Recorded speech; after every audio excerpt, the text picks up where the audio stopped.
Welcome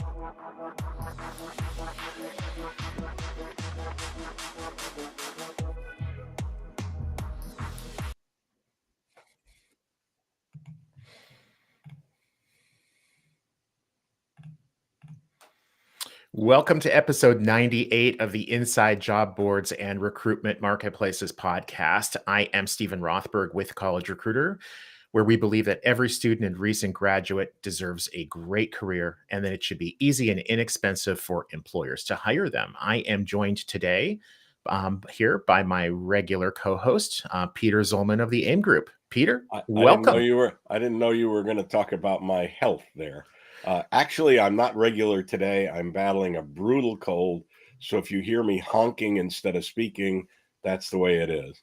Thank you for the welcome. And we are joined by Mark Emery of Juvo Jobs, not Juvo Jobs, Juvo Jobs, sitting in Atlanta. It's morning or it's afternoon or it's evening, depending on where and when people are watching this concoction.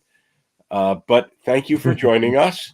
And obviously, since your name is not as well known as, let's say, Indeed or even Monster Career Builder or hundreds of others, why don't you tell us a little bit about Juvo Jobs, and then we'll ask you some questions. Yeah, great, guys. Thanks so much for having me. So I made it in the under 100. Very exciting. Well, thanks again for having me. I really appreciate what you guys do and how you share information with others to, again, all to benefit, I think, what your mission is, which is to help individuals find a good job, good career, good income to be able to effectuate and live the lives that we all are blessed to be able to enjoy. Juvo is a culmination of my previous 15 years having an applicant tracking system and having millions of people hired through it, and then focusing specifically on the hourly workforce. Juvo is a mobile app that focuses, again, specifically on the hourly workforce that helps connect the employer and the job seeker in a little bit of a different way, more geographic than anything else, very specific to geography. Our whole premise and mission is to help people work within their neighborhood to shorten commutes and to be able to enhance their ability to connect with employers, learn about more opportunities as close to home and as quickly as possible. Oh, that's awesome. Commute time is obviously massively important. Now, when you said the app, do you also have a website version, or are you app first? How do you approach that? Yeah, great question. So we actually launched app only for the first couple of years. We do have an employer web portal that makes it available for them. But what we realized when you're talking about the hourly workforce, a lot of times those managers are actually in the field themselves and don't necessarily sit in front of a laptop or at a desk all the time. So we really felt in our development that we should really focus and do the hard thing first, make sure everything works within the app to help us hone down on what's really important, the functionalities, and how to quickly get those two connected in the most efficient and effective way. So tell us about some of the employers you're working with now and how many job seekers and what kind of traffic you're getting and so forth. Absolutely. And I appreciate your comment that maybe not a lot of people have heard of us. Our primary way that we go to market is through partnerships, both to cultivate job seekers as well as employers. So we work with a lot of different companies that actually offer as a part of their individual offering our services. So I'll give you an example. We work with some background checking companies that as they're doing background checks, they know that employer is in the process more than likely of doing a hire. So we offer through that background checking company a package that offers that job posting, if you will, or that job announcement and that job opening bundled in with the price of a background check. So you will not find us necessarily out doing the big employer direct, if you will, advertising.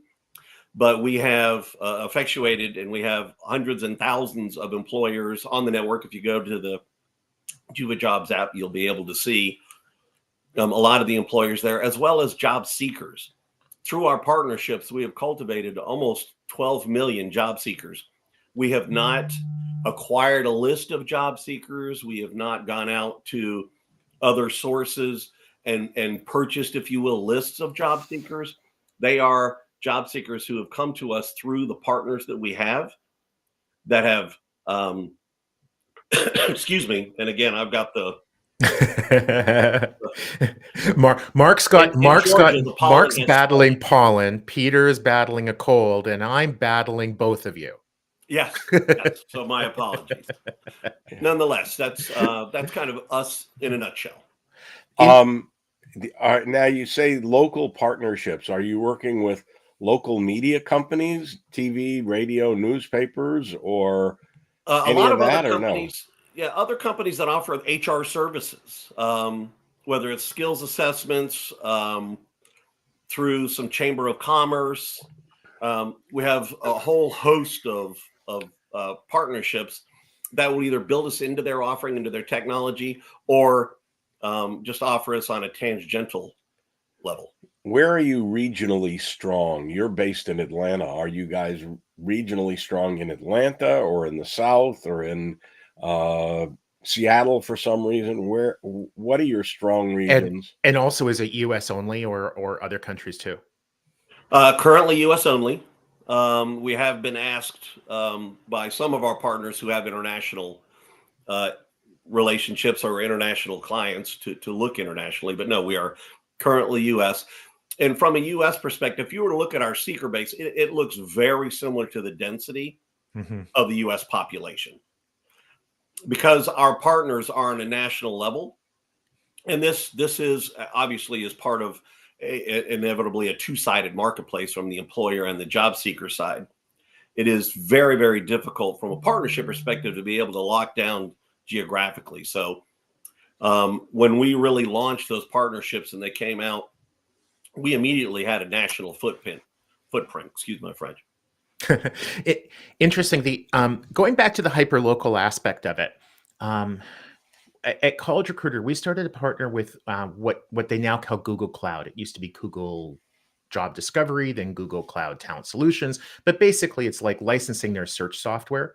And one of the things that I really learned back in 2017, 2018 was that in certain areas of the country, a mile can take you 15 minutes to drive. It can take you an hour to drive. If you're like in Connecticut, and just a few miles across an open stretch of water is Long Island, that's a couple of hours because you have to drive all the way around.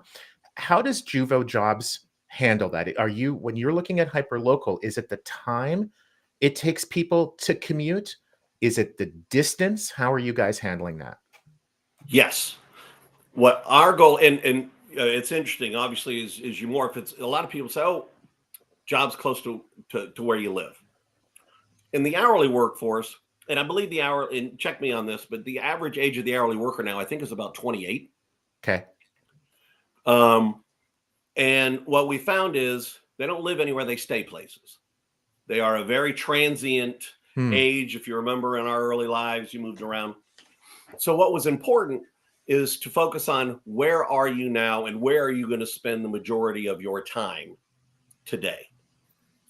So we really focused on local to you. If you were to go to the Juvo Jobs app right now, download it, you're going to see you on a map, and then you're going to see work all around you. Now, from the employer side, what's interesting is a lot of employers will go on to a job board, and they might be on page 12, 13, 14. With Juvo, the only people who see your opening are people who are local to you and or that are traversing through. So, for example, if I live in North Atlanta, we'll call it Roswell.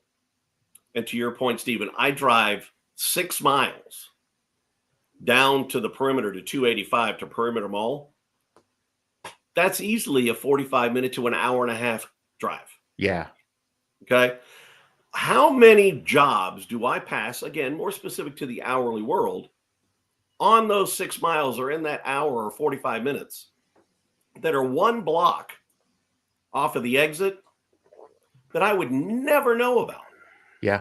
How many employers live on Main Street, I'll use that term, loosely. But how many employers live on Main Street?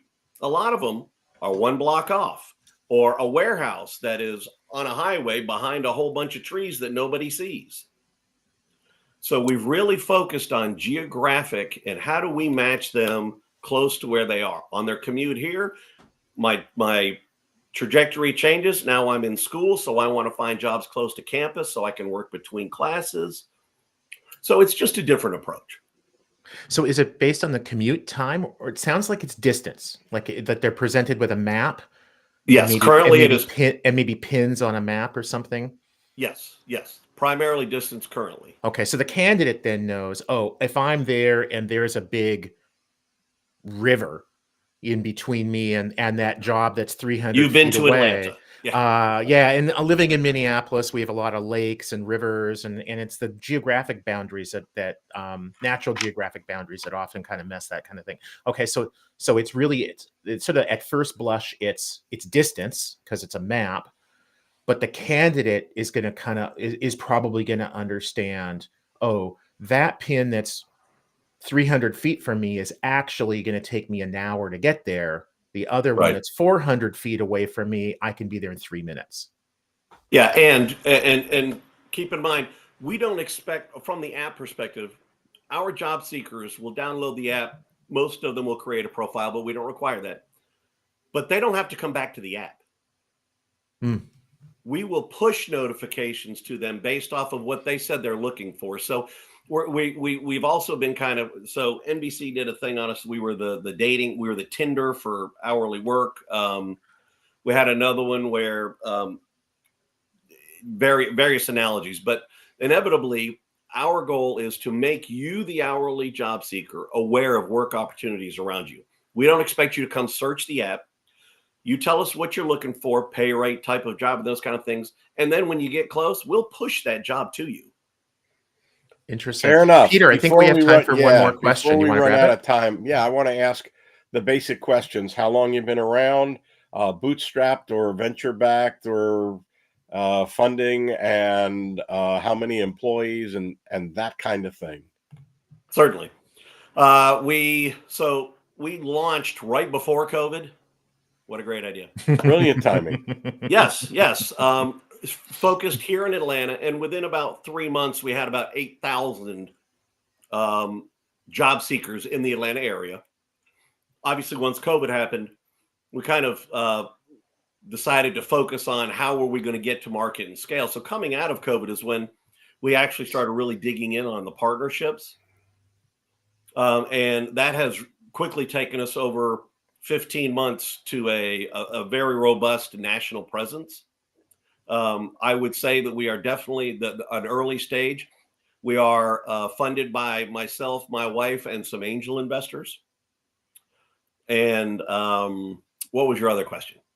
How many employees, and all based in Atlanta or virtual? Virtual. And at any given time, there's 5 full-time employees, and then we bring in people as we need them, because we actually do what we call Juvo Jams, and we do events locally in different places. So we'll bring on teams to be able to help create a presence in a given community. It's a lot of fun. It's an amazing blessing to get to work together and watch it work. I suspect on that note, we got to leave it there and say hope to meet you soon when I'm up in Atlanta. And thank you for taking your time, Stephen. Yeah, guys, thank you very much. I appreciate it. Thank you for managing this and doing what you do. And I didn't have to blow my nose once, but as soon as we hang up, boy, life is full of small blessings. Mark, it's been awesome, and I love the partnership strategy. Very cool. Thank you, gentlemen. Enjoy your day. Cheers.